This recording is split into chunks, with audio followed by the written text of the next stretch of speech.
Hey, welcome to the Story Soother. Let's dive into our first story. Chapter 1. Almost always. Kyra prided herself on never leaving loose ends. Her notes were always color-coded, her assignments handed in days before the deadline, and her life carefully planned down to the hour. But the battered notebook lying in the middle of the classroom floor was nothing like her. The cover was torn, the pages crumpled and chaotic, with scribbles bleeding into the margins. It was unmistakably Kabir's. She sighed, picking it up. Kabir was everything Kyra wasn't. Loud, reckless, and infuriatingly charming. He was the boy who walked into class 5 minutes late with a grin that could disarm even the strictest teachers. The boy whose laughter echoed from the back row, drowning out lectures she was trying to absorb. The boy Kyra had promised herself she'd never waste a single thought on. Yet as she slid the notebook into her bag, she couldn't help but wonder why she was bothering at all. That night, after finishing her math homework and double-checking her notes for the next day, Kyra found herself staring at the notebook on her desk. She hesitated before opening it. The pages were exactly as she expected. A mess of half-written answers, doodles of superheroes, and lyrics scrawled in bold letters. It was ridiculous, and weirdly, endearing. She shook her head and reached for her phone. Her message was brief, typed with a no-nonsense efficiency. Found your notes. You should really keep them organized. The reply came almost immediately. What's the point? They're still mine, organized or not.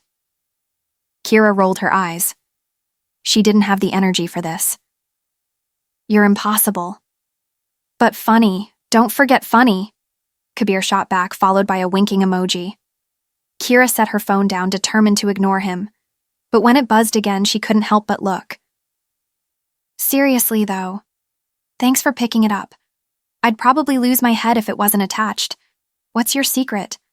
How do you stay so perfect? The question caught her off guard.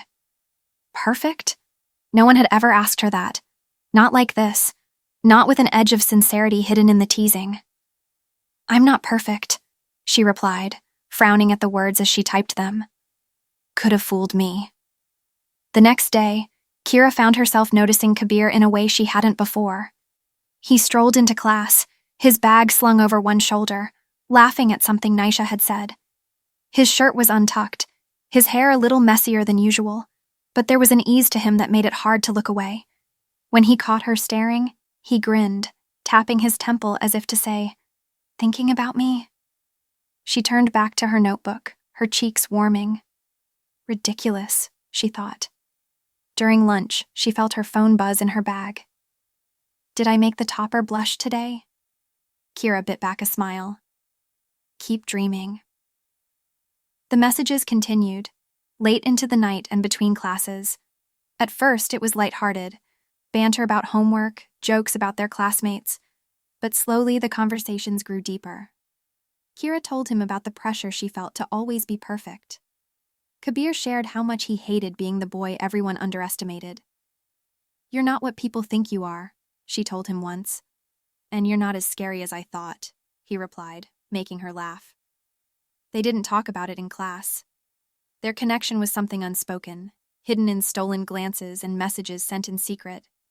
But Kyra couldn't deny the way her heart skipped when his name lit up her phone screen, or the way she caught herself smiling at his jokes long after they'd stopped texting.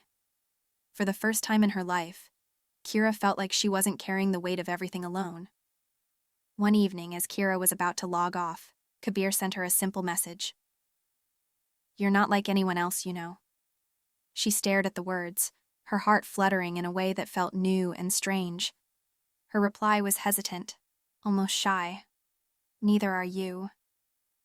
For a moment, she let herself imagine what it would be like if things were different, if they weren't Kyra and Kabir, the perfectionist and the troublemaker, if the world didn't care.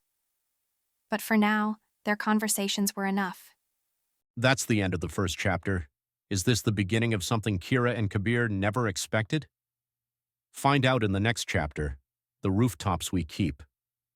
Till then, take care and keep wondering. And don't forget to like, share, and subscribe to The Story Soother.